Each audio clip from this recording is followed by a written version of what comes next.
Hello friend, good morning. माझा जो माय heart attack experience जो आहे हा मी आता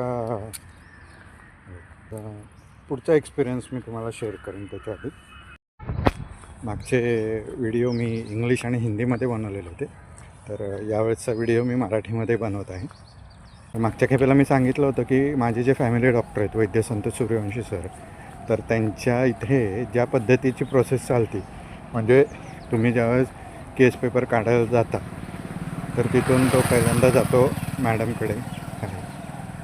तर तो पहिला जातो मॅडमकडे. मॅडमकडून तो सगळी हिस्ट्री मॅडमने लिहून घेतल्यानंतर तो पेपर जातो सरांकडे, आणि मग जवळपास सरांकडे 2 तास सिटिंग होतं. आणि ते ज्यावेळेस तुमची नाडी बघतात त्यावेळेस right from your birth till नाव ह्या सगळ्या गोष्टी त्या डिटेलमध्ये सांगतात. आपण काय काय आपल्या शरीरामध्ये किंवा आपल्या खाण्यापिण्यामध्ये कशा पद्धतीच्या त्रुटी निर्माण झालेल्या आहेत, किंवा आपलं जे जेवण वगैरे आहे, किंवा आपण जे काही बाहेरचं असेल, किंवा जे काही तेलकट तुपकट किंवा इतर मसालेदार पदार्थ जे आपण खाल्लेले आहोत, तर त्याचा इम्पॅक्ट आपल्या शरीरावर कधीपासून सुरू होतं हे सगळं डॉक्टर त्यावेळेस मग तुम्हाला सांगतात. आणि मग आपल्याला कळतं की आपण आपल्या शरीराला किती पद्धतीने त्रास दिलेला आहे, आणि ही सगळी जी प्रोसेस आहे ही कशा पद्धतीने आपण आपल्या शरीराला किती पद्धतीने नाश करत चाललेलो आहोत.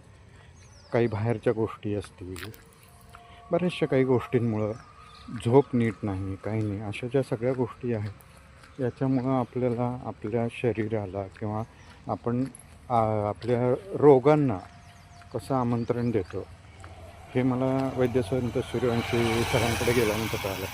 पण याच्यात मला एक नमूद करावं असं वाटतं की ज्यावेळेस मी हॉस्पिटलमधून सरांकडे गेलो आणि सरांना सांगितलं की सर माझे ॲलोपॅथीचे सुद्धा औषधं चालू आहेत, तर सरांनी मला एक स्पष्ट सांगितलं की ते तुमची औषधं चालू ठेवा, कारण तो त्यांचा प्रॅक्टिसचा भाग आहे, हा माझ्या प्रॅक्टिसचा भाग आहे. तर मी जे सांगतो ते तुम्ही फॉलो करा, आणि त्यांनी जे तुम्हाला सांगितलं ॲलोपॅथीच्या डॉक्टरनी ते तुम्ही फॉलो करा. त्याच्यामुळे त्यांनी कुठेही मला त्या गोष्टीमध्ये बंधनं घातलेली नाही आहेत. तर ते कशा पद्धतीने वर्कआउट होतं याचा एक छोटासा व्हिडिओ मी त्यांच्या क्लिनिकमध्ये जाऊन बनवणार आहे. तर आजच्या पुरतं एवढंच. पुन्हा लवकरच भेटूया. Thank you. Have a good day.